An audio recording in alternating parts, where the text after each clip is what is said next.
lämpimästi tervetuloa aiheen äärelle. Aihe tänään on AI ja lukiomatikka, kysymysmerkki.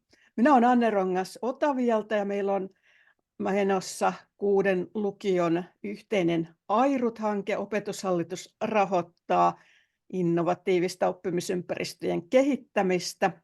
Ja kaveri lukiosta Lempäälästä ILO-äly-hankkeesta on pitkän linjan matematiikan pedagoginen kehittäjä ja opettaja Mika Setälä täällä linjoilla.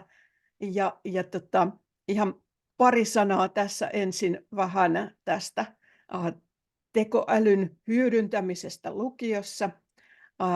Tervetuloa te, jotka nyt olette täällä linjoilla ja te, jotka katsotte tallennetta.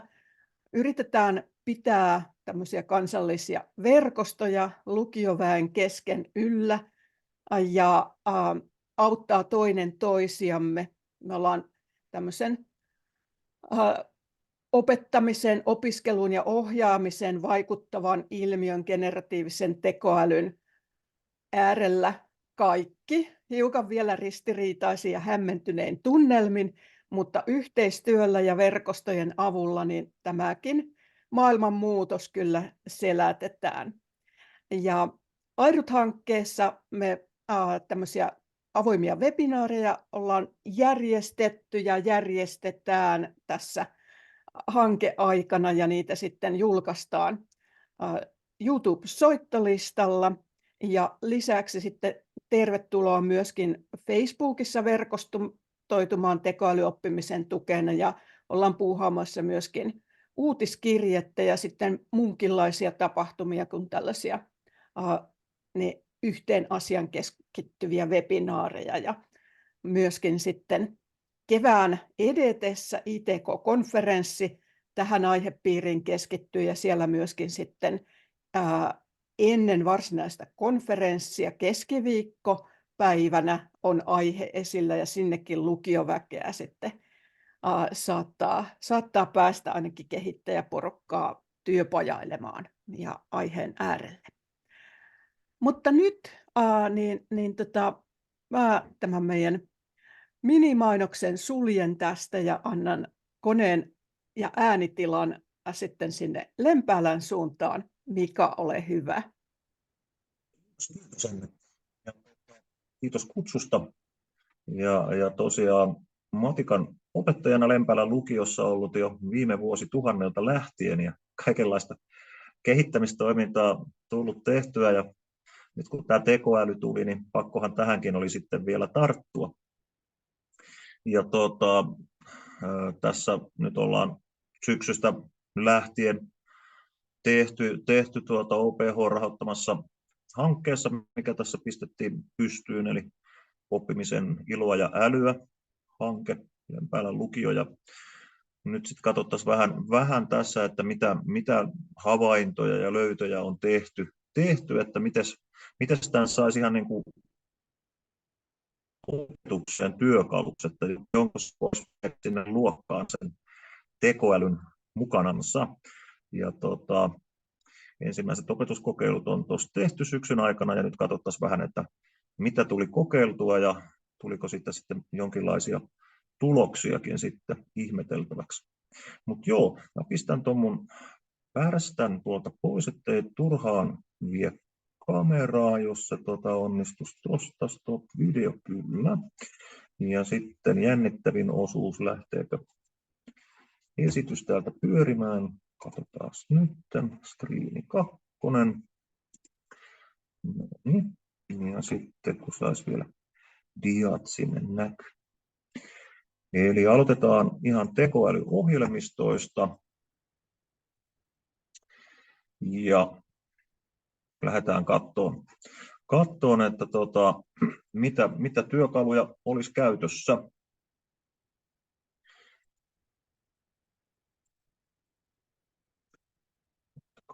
Hetki. No niin. Eli se, mitä itse ollaan nyt tässä eniten itse käytetty, on tämä Bing AI, eli pink.com/chat. Ja nykyään se on semmoinen Copilot nimeltään. Sieltä saa käyttöönsä ilmaisen GPT-4 ja toimii opiskelijoiden edutunnuksilla, ainakin täällä meillä Tampereen seutukunnilla. Kaikki GPDR-syynäykset ja semmoiset tämä läpäisi, eli tietosuoja on tutkittu ja on ihan kunnossa. Sitten toinen, mitä ollaan testattu, on tietysti tämä OpenAI-ympäristö, missä testikohteena on ollut myös tämän GPT-4. Tästä ilosta saa sitten maksaa sen 24 € kuukaudessa, mutta se on kyllä nyt tällä hetkellä se paras tarjolla oleva tekoäly, mitä löytyy. Mutta tätä nyt ei ole vielä pystynyt viemään sinne tuotantokäyttöön, johtuen ihan siitä, että tämä ei toimi edutunnuksilla, niin ei voi edellyttää, että opiskelijat tätä käyttäisivät. No sitten on tietysti meidän ystävämme Google, joka on tuonut BART-tekoälyn markkinoille. Tämäkään ei edutunnuksilla toimi, ikäraja 18 siellä lisäksi. Ja tämä on vielä semmoinen vähän alkeellinen versio tämmöinen Gemini on tulossa. Se toimii jo kaikkialla muualla maailmassa, paitsi ei Euroopassa. Se on jonkinlainen tämmöinen EUn ja Amerikan firmojen välinen ongelma, joka pitää nyt sitten ensin ratkoa ennen kuin saadaan tuo sitten meille tänne Eurooppaan tuo Gemini-testi. Jees. No tässä oli noita työkaluja. Sitten lähdetään katsomaan sitä, että kuinka hyvä tämä tekoäly olisi matikassa, ja tämän testaamisen mä tein täällä kaikkein parhaimmalla mallilla. Ja tämä oli tämä maksullinen versio, eli OpenAI GPT-4. Ja katsotaan vähän lävitse, mitä kaikkea se osaisi. Eli tavallaan, jos me lähdetään nyt viemään jossain lukio-oppiaineessa tekoälyä sinne luokkahuoneeseen, niin kyllähän sen tekoälyn pitäisi olla kohtuullisen hyvä siinä substanssissa. Että jos matikan opetuksessa käyttää, niin olisi syytä, että se tekoäly osaisi matikkaa. Ja lähdetään katsomaan murtolukuja ja potensseja sieltä aluksi. Ja vielä tuossa syyskuussa tilanne oli se, että saattoi olla ihan yksinkertaisia kokonaislukujen laskutoimituksia, jotka tämä OpenAI laski ihan pieleen.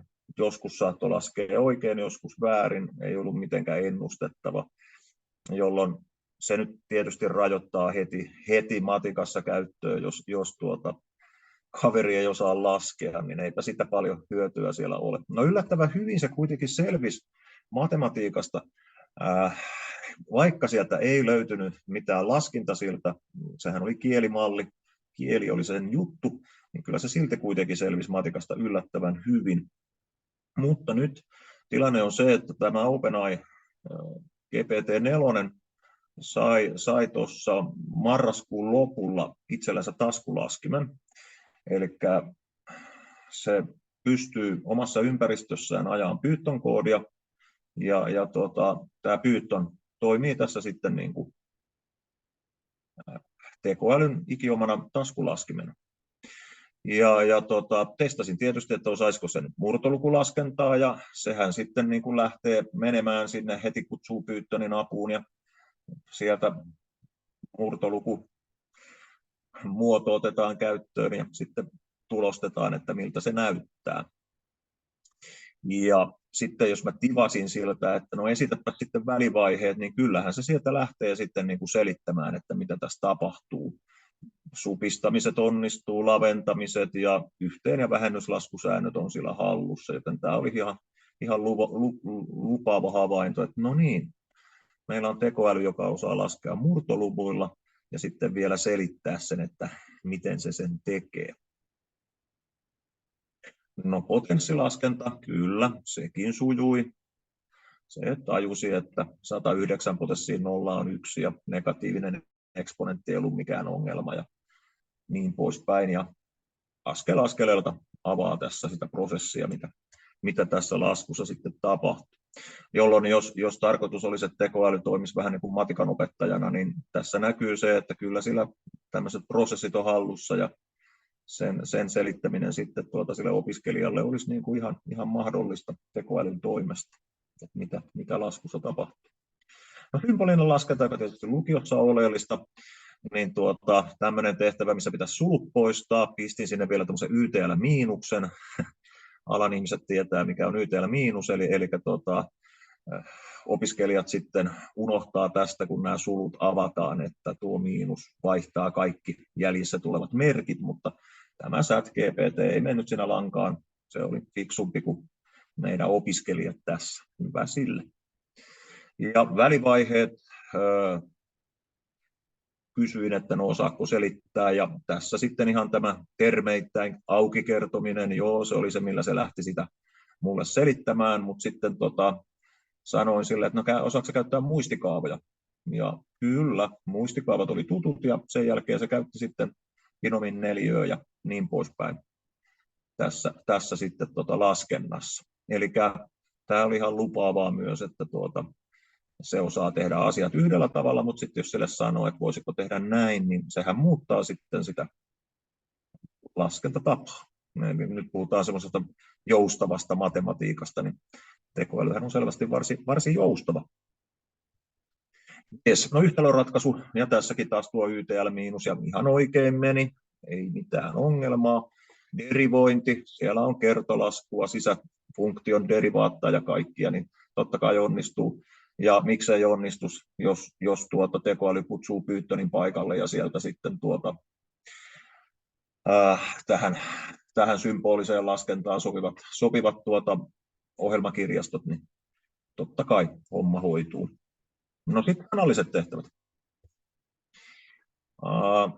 Lukion 32 opiskelijaryhmä, 32 opiskelijan ryhmä varaa laskettelumatkaa.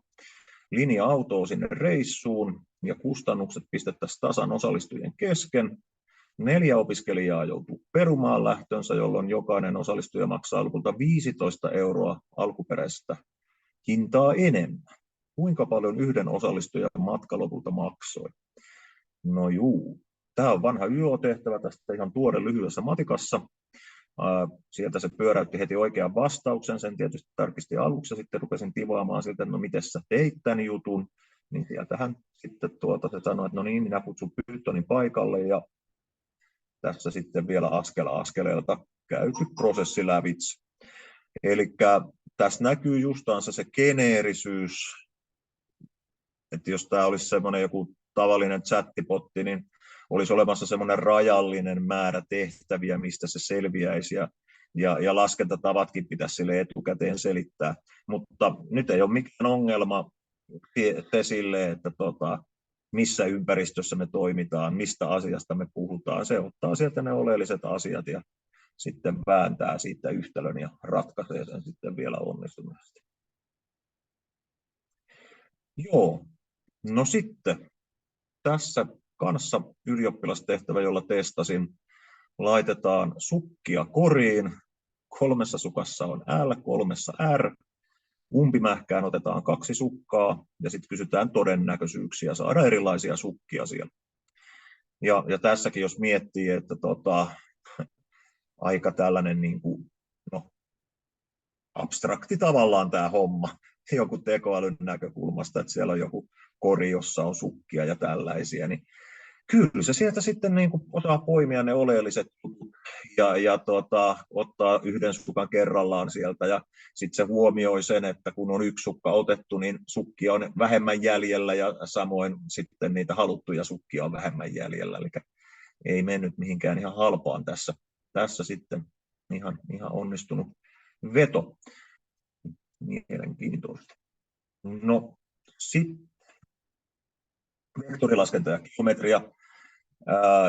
määritä tason piste, joka on lähimpänä pistettä tämmöinen näin. No joo, sieltä se kaivaa sitten omasta sisäisestä maalitaulukostansa sopivan kaavan ja sitten rupeaa sepuhtamaan näitä juttuja. No ei siitä sen enemmän. Mutta sitten tämä oli sellainen aika silmiä avaava. Mä otin oppikirjasta kuvan. Täytyy sanoa ihan tekijänoikeussyistä, että tämä on Studio-oppikirjasta otettu kuva. Ja ratkaise kuvasta X perustele. Se oli kuvana myös tämä teksti siinä. Tämä mokoma Peijoni hahmotti, että jaha, siellä on kolmio, siellä on suorakulmainen kolmio, ja sitten käytti Pythagoran lausetta. Eli tässä tehtävässähän ei missään ole puhuttu tekstinä, että no niin, nyt meillä on suorakulmainen kolmio ja niin edespäin, vaan se hahmon tunnistuksensa avulla tunnisti, että jaha, siellä on kolmio ja kysymys on tämmöisestä koulumatikan perustilanteesta ja sitten se ratkaisi sen. Aika jännä, että jos se selviää tavallaan tuommoisesta niin kuin pussin tilaamisesta ja sukista säkissä ja sitten kun se vaan näkee tämmöisen kuvan ja sieltä kysytään Xää, niin sieltä se sitten ratkoo. Eli kyllä ne matikkakyvyt sieltä marraskuun lopusta alkaen niin kuin tällä parhaalla tekoälyversiolla on ollut kyllä ihan loistavat. Tässä on sitten vielä tämmöinen aatikas tehtävä, ei se sitäkään jäänyt ihmettelemään. Tikkaiden jalkojen väli on näin paljon ja molemmat puolet on 4,5 metriä pitkät, kuinka korkealla tikkaiden yläpää on, niin jaetaan se 2 suorakulmaiseksi kolmioksi, käytetään Pythagoran lausetta ja niin poispäin. Aika moista. No sitten, mä olin aika varma, että tästä tämä ei selviä. Eli taas tämmöinen klassinen tehtävä, että öljytynnyri, joo, suora ympyrälieri ja kaikki me on nähty öljytynnyreitä. Ja jos se on sillain normaalisti pystyssä, niin laskentahan on ihan helppoa. Mutta sitten jos joku mokoma on mennyt kaataan sen tynnyrin kyljelleen, niin sittenhän peli menee vaikeaksi, ainakin meillä ihmisillä. Tämä on opettajallekin semmoinen tehtävä, että täytyy ihan keskittyä, kun näitä laskee, saatika sitten niin kuin opiskelija. Mutta kappas mokomaa, ChatGPT osasi kääntää sen niin kuin omassa pikkupäässään sen tynnyrin niin kuin oikein päin, hahmottaa sen tilanteen, että nyt on kysymys sitten tällaisista ympyrän segmenteistä, etsiskeli siihen liittyvän kaavan ja hahmotti tilanteen muutenkin oikein ja sai se tehdä oikein vastaan. Eli erittäin yllättävää. No todistaminen on tietysti sitten semmoinen matikan, puhutaan jo sitten sellaisesta syvemmästä matikasta, puhtaasta matikasta. No tuskinpa tuo tekoäly nyt lähtee kehittämään nyt ainakaan tässä vaiheessa vielä mitään uusia matemaattisia totuuksia, mutta tämmöisestä yksinkertaisesta todistuksesta 7 peräkkäisen positiivisen kokonaisluvun summaa jaollinen 7, niin hän selviää sitten ihan niin kuin hyvin. Kyllä. No niin, aikamoista. No sitten seuraava diasetti.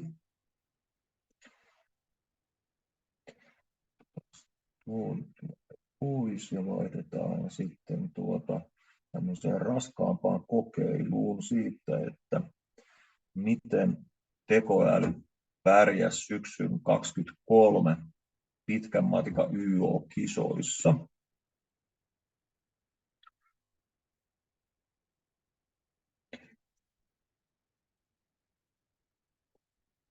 Niin.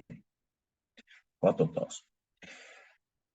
Ja A-osan tehtävät.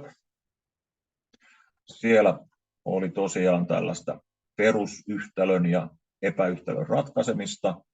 Ja mitenkään yllättävää ei ollut se, että kyllähän se tämmöisestä nyt otti sitten heti sieltä 12 pistettä talteen. En lähtenyt tässä nillittämään sille, jos sillä oli jotain pieniä ongelmia siinä, että se ei tiennyt kaikkia semmoisia sanontoja tai merkintöjä tai perusteluja, mitä me Suomessa vaaditaan. Että vähän armollisesti tulkitsin tässä, pyöristin vähän sitten niin kuin ylöspäin näitä juttuja, mutta kyllä silloinhan sitä nyt omia opiskelijoitakin arvioi, että yrittää ymmärtää sitä, mitä ne yrittää siinä sanoa ja palkita siitä hyvästä, mikä siellä on oikein, ja sitten se, joka on väärin, niin siitä sitten on vähän kulmia vaan kurtistaa. No niin, mutta tästä kyllä ihan osas tehdä. Tällainen analyyttisen geometrian juttu, suoria pisteitä, ympyröitä, kyllä. Tämäkin meni ihan loistokkaasti sieltä. Ei tehnyt tiukkaakaan, 11 pistettä tarjottiin tästä. No sitten määritä funktion pienin arvo, analyysin peruskysymyksiä, ja sekin onnistui ihan loistavasti. Se päätti käyttää siinä sitten toista derivaattaa, joka tietysti on ihan hyvä idea. Varmaankin Amerikasta saanut tämän ajatuksen, että saattaa olla, että siellä päin koulumatikassa näissä kohtaa perustelussa käytetään sitten tuota toista derivaattaa, jota meillä nyt ihan historiallisista syistä varmaankin ei ole sitten niin kuin käytetty, mutta tässä näkyy varmaan sitten jatkossakin jos ei tätä tekoälyä mitenkään erityisesti ohjeista toimimaan tietyllä tavalla, että siellä näkyy ne isoimpien internet-tuottajamaiden sisältöjen tavat tehdä matikkaa varmaan päällimmäisenä. Voisi kuvitella, mutta tällä opetuksen kannalta niin tämähän on ihan kiva, että täältä tulee tämmöisiä vähän uusia ideoita, että jos opiskelijakin tätä kokeilee, niin sitten se löytää täältä tämmöisen toisen derivaatan ja voipa tulla sitten opettajalta kysymään, että mikäs juttu tämä on. Avartaa sitä matemaattista näkökykyä opiskelijalle. No sitten ihan perusvektorilaskenta. Joo, vektorit annettu, kysytään tällaista, hoituu. Ja sitten klassikkokysymys pisteen etäisyystasosta. Katsotaan, miten siitä selvittiin. Ihan 12 pistettä. Ehkä jostain olisi voinut ottaa pois 1 pisteen, jos kyseessä olisi ollut ihminen, mutta tekoälylle oli vähän armollinen tässä, että nyt vaadita, kun hän ei ole saanut suomalaista lukio-opetusta, niin ei voi edellyttää, että suomalaisessa loppukokeessa sitten niin kuin kaikki menisi ihan sweet side. No niin, sitten P1-osa. Täällä sitten on niin kuin työkaluja käytössä. Kuinka seuraavat sanalliset kuvaukset voidaan ilmaista symbolein? No joo, luvun 6 kuutio juuri onnistuu. Parilliset kokonaisluvut kyllä. Mutta sitten tällainen luvun 7/5 käänteisluvun ja vastaluvun summan itseisarvo, niin siinä sillä meni sitten vähän sukset ristiin, mutta onhan tämä on niin semmoinen niin kuin inhimillisen ja matemaattisen kielen sellainen, niin kuin, tässä on semmoisia tavallaan sanattomia sopimuksiakin, joita nyt vaikea varmaan saada tekoälyä kaikkea niin kuin tavallaan hahmottamaan, että mikä käänteisluku ja kenen vastaluvun ja missä kohtaa se summa otetaan ja niin poispäin, niin sen takia sillä meni siinä vähän homma pieleen, mutta ei se mitään. 11 pistettä keräsi kuitenkin sitten tästäkin kohtaa. No sitten tässä oli tämmöinen appelsiinin kuorimistehtävä ja kaupassa myydään kokonaisia appelsiineja, tuossa olisi kilohinta. Kun ne kuoritaan, niin sitten kilohinta on tällainen. Kuorimattomien appelsiinien ympärysmitta on annettu ja kuoren paksuus. Ja sitten kysytään, kuinka suuri osuus appelsiinin tilavuudesta on kuorta. Oletetaan appelsiinipalloksi ja kuori tasapaksuksi. Ja tästä A-kohdasta se selvisi ihan loistavasti. Joku error analyzing siellä tuli, mutta se selvitti sitten sen. Ja oikea vastaus sieltä tupahti ja kaikenlaisia perustelujakin löytyi. Ja jos se nyt selvisi siitä öljytynnyrin kaatumistehtävistä, niin onhan tämä nyt huomattavasti helpompi. Mutta sitten tietysti se kakkoskohta, joka oli niin kuin meidän ihmisopiskelijoillekin nuorisolle vaikea tehtävä, mikä on kuorimistyön osuus hinnasta prosentteina, niin opiskelijoiltakin tuli lähinnä just tämän tyyppisiä ratkaisuja, jotka oli sitten 0 pisteen arvoisia. Tämä on tietysti aivan liian avoin tämä kysymys. Tämä ei ole mitenkään semmoinen niin kuin standardimatikan kysymys geometrian lukiosta tai high schoolista, niin siltä ei löydy niin kuin sieltä sitten semmoista valmista sabluunaa just tämän tyyppiseen, niin menipä siinä sitten hän ihan kanssa kujalle, mutta samalla lailla kujalle kuin meidän opiskelijat. Eli sen älykkyys on vähän semmoista kuin meidän ihmistenkin älykkyys on, että jos joku juttu on meille vaikea, niin saattaa olla sitten myös tekoälylle vaikea, ainakin tietyt ongelmat. No sitten tällainen numeerista matematiikkaa, no niin totta kai tämähän onnistuu tällaiselta työkalulta, koska algoritminen ajattelu ja sellainen, ja tämä on algoritmi, tämä kyseinen ChatGPT, ja silloin Python siellä käytössä, niin tämmöinen puolisuunnikas säännöllä asian laskeminen, niin ei mikään ongelma. Tämä on oikeastaan tämän työkalun tietysti leipälaji. Parilliset ja parittomat funktiot, joo, tästä sitten tuli jotain pisteitä hänelle, mutta kyllä siellä sitten niissä löytyy vasta tuossa, niin oli kaikenlaista sekoilua sitten ja vähän välivaiheita sieltä puuttui, mutta 5 pistettä tulkitsin tästä sitten hänelle, vai pitäisikö puhua siitä? No, sekin on hyvä keskustelun aihe. No sitten väliarvolause, tämmöinen klassista, melkein sieltä jo sit yliopiston matikan puolelta tulevaa juttua. Ja piti keksiä sitten esimerkkejä funktioista ja todeta, että ne toteuttaa ne annetut ehdot, niin kyllähän se tämmöisiä sitten keksi, mutta sitten siellä vaikeimmissa tilanteissa alkoi sitten vähän niin kuin kyllä mopo niin sanotusti keulia, mutta ei se mitään, 6 pistettä. Ja sitten palautuskaavat, tämän tyyppistä. No hei, täällä on symbolista laskentaa, x, nnt kertaa siinä x, joo, oletettavasti eiköhän se tuosta selvinnyt, ja sitten tuommoiset integraalit, no käydään katsomassa. Kyllä, integraalit ovat nämä, ja derivaatat tässä, ja sitten siellä on näitä rekursiokaavoja, niin totta kai rekursiohan on nyt, rekursiivinen ajattelu on tämmöisen niin kuin algoritmisen ajattelun niin kuin ydinjuttuja, niin tästäkin se selvisi. 6 pistettä. Yhteensä 93 pojoa, ja L-raja oli siellä 90, joten laudaattorinpähän se sitten kirjoitti. Ja jos nyt katsotaan sitten ihmislasten joukossa, miten hyvin hän pärjäsi, niin tai se, ehkä puhutaan se, jotenkin se hän kuulostaa vähän pelottavalta, niin sehän pärjäsi ihan hyvin. Eli L annettiin 7,6% opiskelijoista, jotka kirjoitti syksyllä pitkän matikan, niin hän on siellä nyt sitten niin kuin 7,6% parhaimiston joukossa, tämä tekoäly, jos pistetään hänet suhteutettuna suomalaisiin lukiolaisiin. No, mä tein tämmöisen testin jo aikaisemmin syyskuussa 2023, ja silloin ChatGPT 4 sai 64 pistettä.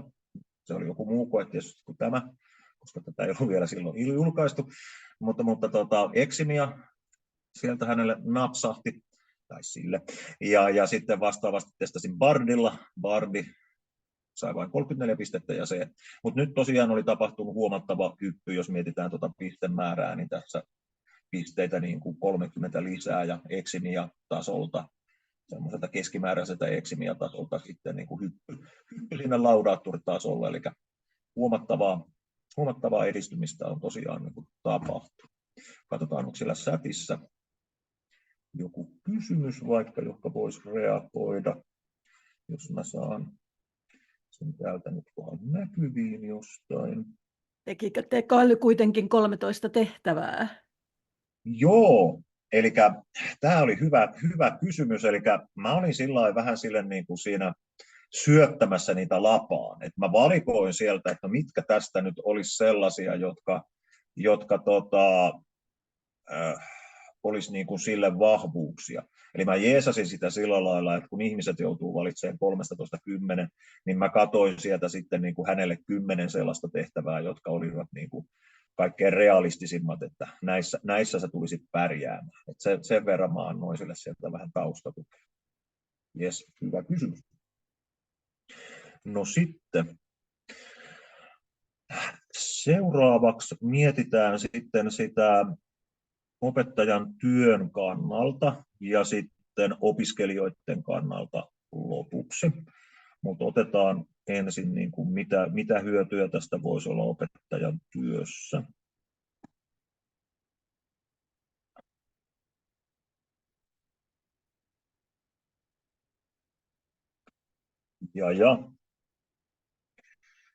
No eka ajatus olisi se, että voisiko se vähän sparrata opettajaa kokeen laadinnassa. Kerroin sille rehellisesti, että olen lukion matikan opettaja ja olisi nyt loppukoe integraalilaskennasta pitäisi tehdä. Sitten mä lähetin sille opetussuunnitelman ja muutaman vanhan koetehtävän. Ja sitten se ystävällisesti kertoi, että no niin, mennäpä luenne ja sitten mä rupean tarjoamaan täältä sitten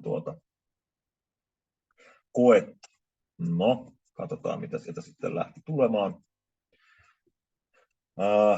No aluksi tuli semmoinen versio, että se ei ollut niin kuin viimeistelty. Sitten mä selitin sille, että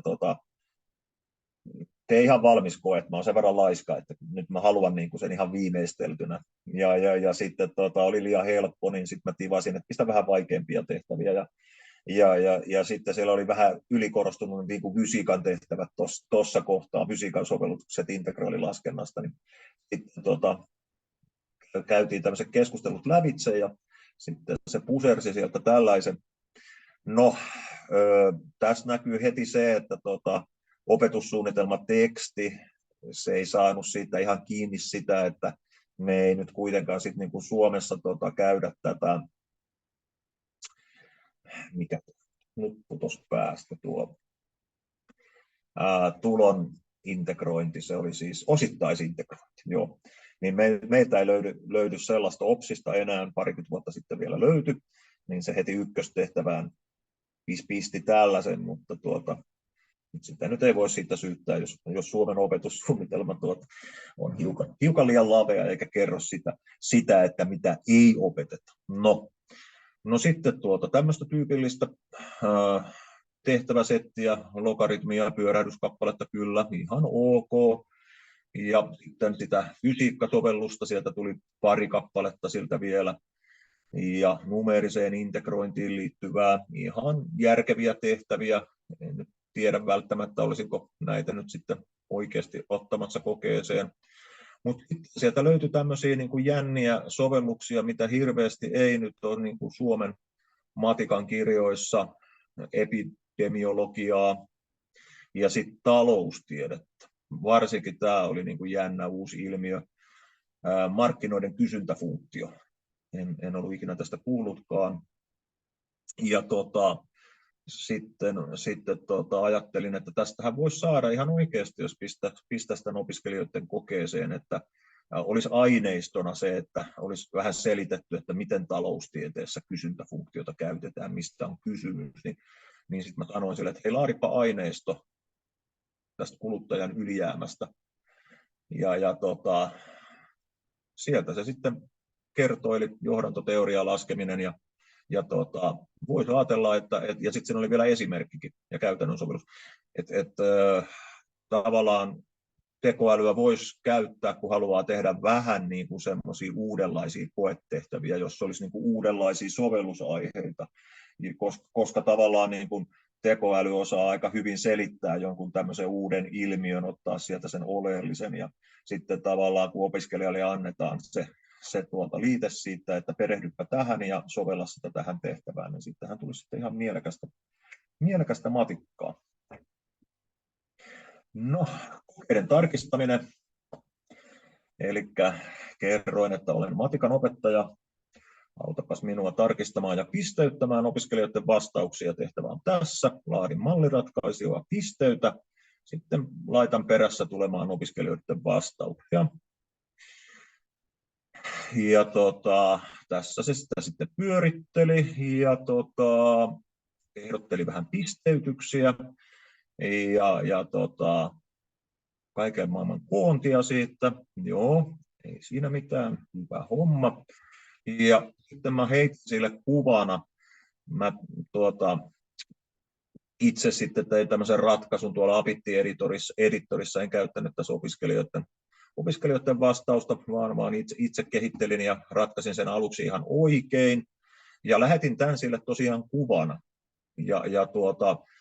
Tämä on nykyään tosi hyvä tämä OpenAI-ympäristö, koska siinä on erinomainen OCR taustalla, eli se kääntää tämän kuvan tekstiksi ja analysoi sitten sen ja etsii virheitä ja niin poispäin. Tästä se totesi, että no niin, täydet pisteet, hyvin ratkaistu. No, sitten mä syötin sille tällaisen, jossa sitten opiskelija Raasu oli mennyt tähän, eli siis minä, toinen hattu päässäni, niin opiskelija Raasu sitten ei ollut huomannut tuon -5. -5 sitten muuttaa +5. No, tämä toki löysi sitten, että nyt meni kyllä väärin, mutta ei se nyt oikein saanut tästä kiinni. Tässä on joku virhe, mutta se ei niin kuin nähnyt sitä, mikä se virhe tuossa on. Joo.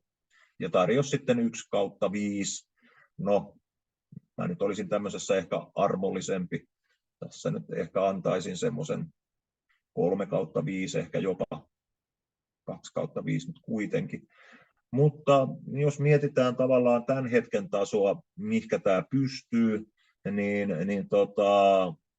ei ole mitenkään poissuljettu, että kohtuullisen niin kuin nopeastikin tulevaisuudessa meillä olisi niin kuin semmoinen tekoälyohjelmisto, joka automaattisesti tarkistaisi opiskelijoiden matikan kokeita. Että se vaatisi varmaan tietynlaista sparrausta siltä ympäristöltä, mutta kun mietitään millä vauhdilla tässä on menty eteenpäin, niin jos vauhti jatkuu tällaisena, niin tämmöinenkin haave saattaa niin kuin toteutua. Ja jos se nyt osaa tarkistaa matikan kokeita, niin vielä isommalla syyllä, kun se on kielimalli, kielet on sen juttu, niin vaikkapa ruotsin kirjoitelmia tai historian esseitä. On niin kuin aina tuntunut siltä, vaikka tässä on alan kehitystä seurannut niin kuin pitkään niin että missään vaiheessa ei tule sellaisia, jotka pystyisivät automaattisesti kokeita tarkistamaan, mutta kyllä nyt näyttää siltä, että ihan niin kuin voisi näköpiirissä sellaisetkin kohta olla. Ja että varmasti niitä jossain vaiheessa tullaan niin kuin tekemään. Et se on ihan selvää, että semmoisella on niin kuin tarve ja kaupallisetkin markkinat varmasti löytyy, mutta en kuitenkaan olisi sillain niin kuin huolissani siitä, että opettajien työt loppus, vaan tämmöinen mekaaninen arviointityö, niin me voidaan ulkoistaa se jossain vaiheessa sitten koneelle. Me itse ehkä tarkastetaan se päällisin puolin ja sitten vastuutetaan myös opiskelijaa, että hei, tämä on tarkastettu koneella, joten tulepa reklamoimaan, jos sinne on mielestäsi jäänyt sitten joku asia huomioimatta. Hei, siellä on ilmeisesti pari kysymystä tullut lisää. Niin Mä voin lukea täältä. Minkälaisten tehtävien selityksiä voi jatkossa kysyä ChatGPT:ltä opettajan sijaan, jos ei koko ajan kehtaa pyytää apua opettajalta? Ja mitä tarkoitat sparrauksella? Joo, no niin. Me päästään katsomaan nyt sitten oikeastaan seuraavassa diasarjassa. Eli tässä oli tuo opettajan työn osuus, mutta sitten mennään katsomaan sitä sparraus ynnä muuta puolta. Pedagoginen käyttö matikassa. Laitetaan tuosta taas dia-esitystä päälle. Ja tosiaan ympäristö, mitä me käytettiin, oli tämä PinkSat Enterprise, nykyään Copilot. Ja kuten täältä huomataan, niin henkilökohtaiset ja yrityksen tiedot suojataan tässä keskustelussa. Tämmöinen palvelulupaus ja sitten meillä tietysti IT-hallinto tsekkasi lävitse sitten listan avulla nämä GPDR-vaatimukset, ja tämä oli todettu meillä ihan, että ok on. Ja kuten näkyy, niin täällä edu.lempälä.fi-tunnuksella käytössä, jolloin voidaan edellyttää, että opiskelijat tätä käyttää, koska täällä on siis koulun tunnukset, joilla he siellä sitten ovat liikenteessä. Nyt puhutaan prompt-toiminnasta. Eli jos mietitään, että nyt opiskelija lähtee itse niin kuin sen tekoälyn kanssa ilman mitään opettajan ohjausta keskustelemaan, niin kyllähän se helposti saattaa mennä siihen, että se käskee sen ratkaista tehtävän, sitten se kopioi sen sieltä, se opiskelija on tyytyväinen. Mutta nyt tässä tavallaan mä lähdin hakemaan semmoista pedagogisempaa, kestävämpää lähestymistapaa tähän tekoälyyn. Ja tässä on 2 eri toimintamallia. Eli nämä on sellaisia komentoja, kehotteita, mitä opiskelija sitten antaa sille tekoälylle. Ja tämän alkuosan mä olen tähän mietiskellyt ja testaillut, että tämä toimii kohtuullisen hyvin nyt ainakin. Välillähän tietysti tulee hallusinointia, mutta ei se mitään. Ratkaise ensin itse tehtävä. Tämä on siis puhetta tekoälylle, mutta älä kerro minulle, miten teit sen, ja älä kerro vastausta. Ohjaa minua sitten ratkaisemaan tehtävä kysymällä minulta yksi kerrallaan kysymyksiä, joihin vastaamalla pääsen tehtävässä eteenpäin vaiheelta. Ja sitten tässä se tehtävä, ja tähän voi opiskelija sitten itse copy-pastata minkä tahansa tehtävä. Ja sitten se tekoäly ratkaisee sen, ja sitten miettii siihen ne tikapuut, joiden avulla se opiskelija pääsee siinä sitten niin kuin eteenpäin. Ja tässä tapahtuu tätä sparrausta. Ja tässä niin kuin tekoäly on se aktiivinen osapuoli, ja opiskelija passiivisesti siellä ehkä vaan odottelee, että no niin, annappa seuraava vihje. Ja vähän tämän tyyppistähän se on, jos niin kuin ajatellaan sitä, että opettaja kiertää siellä luokassa tai avustaja, niin siinä sitten ohjataan kysymyksillä, että opiskelijaa eteen. No sitten toinen lähestymistapa on se, että opiskelija on siinä se aktiivisempi osapuoli. Eli tässä se sama, eli ratkaise, älä kerro vastausta. Ja minäpä sitten kysyn sinulta kysymyksiä, ja tarkoitus on se, että sinä autat minua ratkaiseen tehtävään. Mennään vaihe kerrallaan, älä esitä ratkaisua kerralla. Odota, että minä aloitan keskustelun kanssasi. Puhu vain, kun kysyn sinulta. Eli tässä joutuu niin kuin paljon toistamaan sitä, että se pysyy siellä se tekoäly niin kuin nahoissansa, ettei se intoudu kertomaan heti kättelyssä, että no niin, totta kai sun kannattaa tehdä tämä näin. Ja tässä sitten tosiaan se jää sinne taustalle odottamaan, ja se on sitten opiskelijasta kiinni, että mitä se apua se sitten tarvitsee, ja se kysyy sitten, ja tekoäly vastaa sitten parhaan ymmärryksensä mukaisesti. Ja se oli pari erilaista testikeissiä APIen kanssa. Maa 12-kurssi, normaalijakauma aiheena. Tässä tämmöistä samantyyppistä promptausta, mutta nyt sitten kun normaalijakaumalaskuissa on niin paljon erilaisia tapoja, miten niitä voi ratkaista, niin mä kokeilin nyt ensi alkuun, että miten se lähtee sieltä niin kuin neuvomaan. Jotta mä sain sen tavallaan pysymään niin kuin siinä meidän kirjan ja mun haluamalla ja meidän käytössä olevan teknologian, eli meillä oli Äänespire käytössä, niin mä halusin nyt ohjaa siihen suuntaan. Toki itse, jos olisin niin kuin ihan pitänyt tämän kohdan ihan niin kuin pelkästään omaehtoisesti, niin en olisi toki käyttänyt Äänspireä, vaan GeoGebraa. Mutta sitten siinä on se, että mä ajattelin, että se GeoGebran ohjaaminen täältä, että kun tekoäly ohjaa opiskelijaa käyttämään GeoGebraa, kun GeoGebra on vahvasti graafinen käyttöliittymä, ja tässä taas tämä on komentopohjainen, niin mä ajattelin, että tällä komentopohjaisella nämä opetuskeskustelut tekoälyn ja opiskelijan välillä on niin kuin sit niin kuin helpommin niin kuin ymmärrettävissä puolin ja toisin siellä. Yes. Ja tässä nyt sitten tämmöisiä suoraviivaisia tehtäviä, sitten käänteisiä tehtäviä, ja sitten siellä oli myös sitten lopuksi sitten semmoinen kaikkein haastavin tehtävätyyppi tietysti, että tiedettiin kysymys ja vastaus, ja sitten pitikin selvittää, että mikä tässä on keskihajonta. Jees, eli mentiin siinä aika syvällä. Tämä opetuskokeilu kesti niin kuin 2 oppituntia plus 2 kotitehtävät, ja sitten pidettiin testi. Mulla oli tämän tekoälyryhmän rinnalla sitten verrokkiryhmä, pidettiin sitten testi ja verrattiin niitä tuloksia, mutta mennään niihin sitten vasta tuossa ihan lopuksi. Jees. No sitten toinen porukka oli maa 2, eli semmoisia pieniä ykkösluokkalaisia ja sanalliset tehtävät maa 2-kurssilla. Tässä tyypillisiä lukiotason ykkösvuosikurssin sanallisia tehtäviä. Ja tässä oli sitten niin kuin myös vähän yhtälöparia mukana ja toisen asteen yhtälöä, ekan asteen yhtälön lisäksi.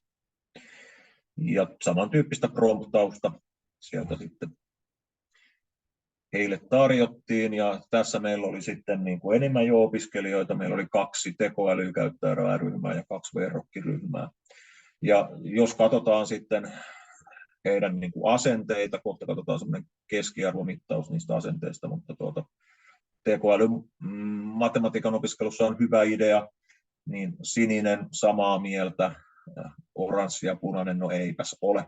Ja kyllä täällä nyt vahvemmin on menty tänne sinisen puolelle sitten, mutta esimerkiksi tekoälyn käyttäminen matikan opiskelussa on miellyttävää, niin hyvin ollaan tällainen niin kuin normaali ja kautoneesti tässä, että osa tykkää ja osa ei, mutta niinhän se elämässä ja opetusmenetelmissäkin on. No sitten vielä tämmöinen drillausnäkökohta. Eli usein me ajatellaan tekoäly semmoisena, että se vetää isoja suuria linjoja, hallitsee kokonaisuuksia, ja kun se on generatiivinen, niin se selviää erilaisista ympäristöistä, missä niitä ongelmia ja tehtäviä sille tarjotaan, mutta kyllä se hyvin toimii myös tämmöisenä drillaajana. Eli tässä olisi prompti, mitä mä testasin APien kanssa, pitkän matikan kertauskurssi.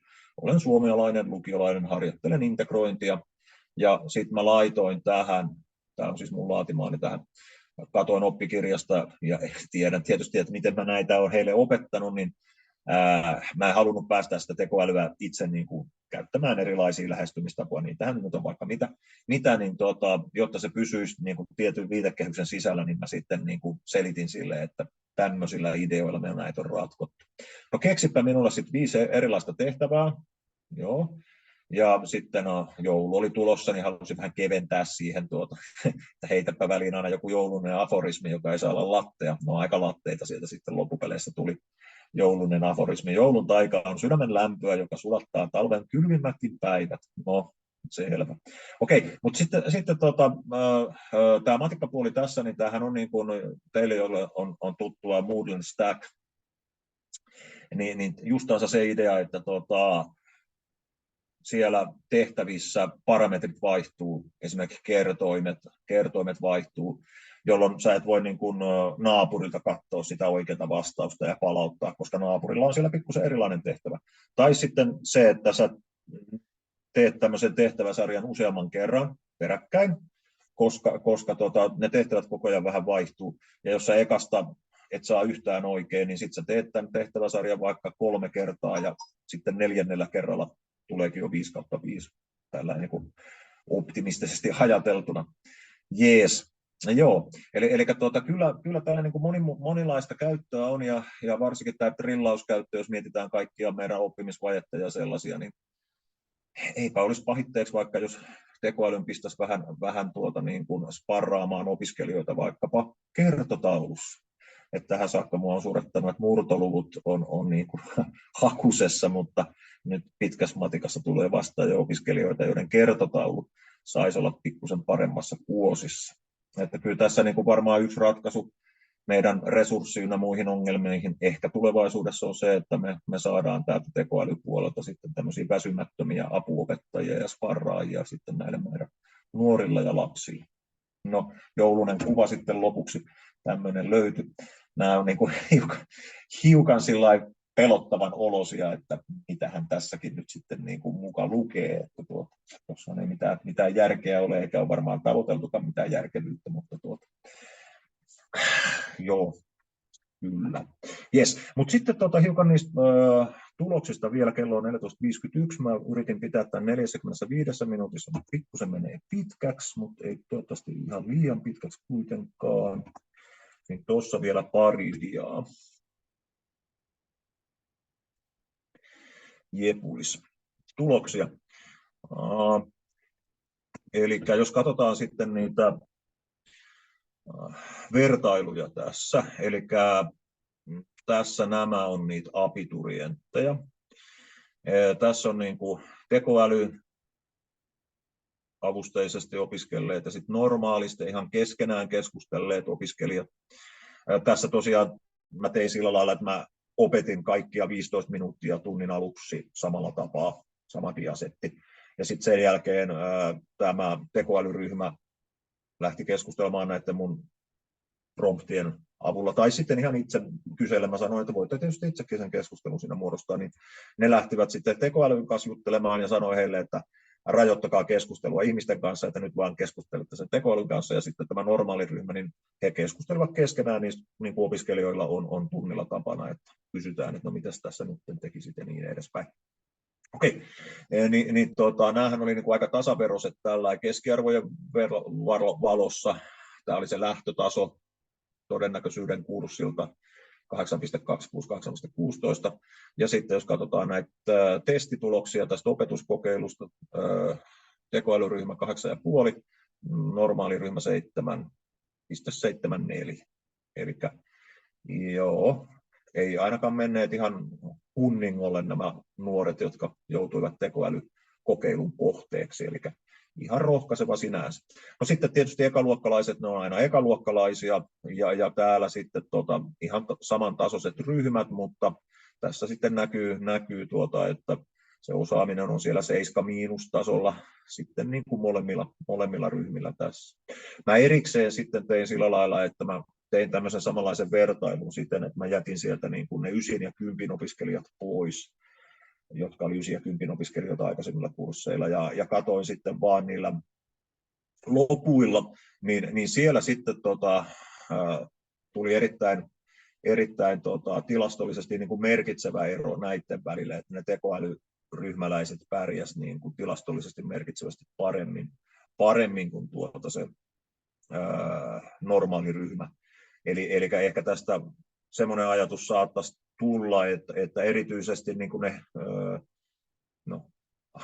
arviointiasteikon alapäässä olevat opiskelijat saa tästä tekoälystä niin kuin enemmän hyötyä kuin sitten niin kuin keskimäärin saadaan. Eli heikoimmin osaavat hyötyvät eniten. Ja varmaankin näin, koska jos sä oot 9-10 oppilas, niin eihän sun välttämättä tarvitse kysyä keltään mitään. Sulle on heti selvää, että miten tämä tehtävä ratkotaan. Sun ei tarvitse kysyä tekoälyltä eikä sun tarvitse kysyä kaverilta, vaan sä vaan nyt tiedät jotenkin sillä mystisesti, että miten asiat tehdään. No sitten heidän asenteita. Mä käytin tämmöisiä tiettyjä valmiita mittareita, joita on tämä on malli teknologia acceptance-modelissa kehitelty ja sitten huuttauteja ja mitä näistä on, niin poimin tällaisia valmiita. Ja siellä on nyt sitten niin kuin yhteensopivuus aikaisempien oppimistapojen kanssa tai miten mukavaa tämä on, aionko käyttää tulevaisuudessa, onko tämä nautinnollista, helppokäyttöistä, hyödyllistä. Niin jos katsotaan nyt idean hyvyyttä, niin pikkusen yli sen keskiarvon 3,15 ja muut on sitten sieltä alle 3, eli pikkusen sillain niin kuin niuvasti suhtautuvat, mutta se on ihan ymmärrettävää, että tämä on niin kuin uusi juttu ja kokeilukin oli lyhyt, ettei he nyt välttämättä heti osta tätä kättelyssä, mutta ei missään tapauksessa niin kuin oppimistulokset ei mennyt tärviölle, eikä sitten oppilailtakaan tullut sellaista ehdotonta ei enää ikinä tällaista vastarintaa, vaan semmoista hyvin, hyvin normaalia kauman mukaisesta, että osa tykkää ja osa ei. Jees, tässä nämä, mitä mä ajattelin teille puhua, ja sitten jos on kysymyksiä, niin ei muuta kuin kysymään, ja mä yritän nyt saada jotenkin tämän ympäristöni täältä toimimaan, odottakaa hetki. kun puhuu ääneen, niin se auttaa myös ajattelemaan ja tekemään. Mä pistän tuolta stop share. No niin. Joko se lopetti? Kyllä. Hei, kiitos Mika. Mä tässä kohtaa päätän tallennuksen ja te, jotka olette siellä online osallistujia, niin voidaan vielä jäädä keskustelemaan. Laitoin tuonne chattiin ja pistän myöskin sitten sinne tallenteen perään niin Iloäly-hankkeen Matikka-sivuun, että siellä varmaan sitten tulee näitä kokeiluita myöskin näkyväksi. Kyllä. Joo, kiitos vaan kaikille osallistujille.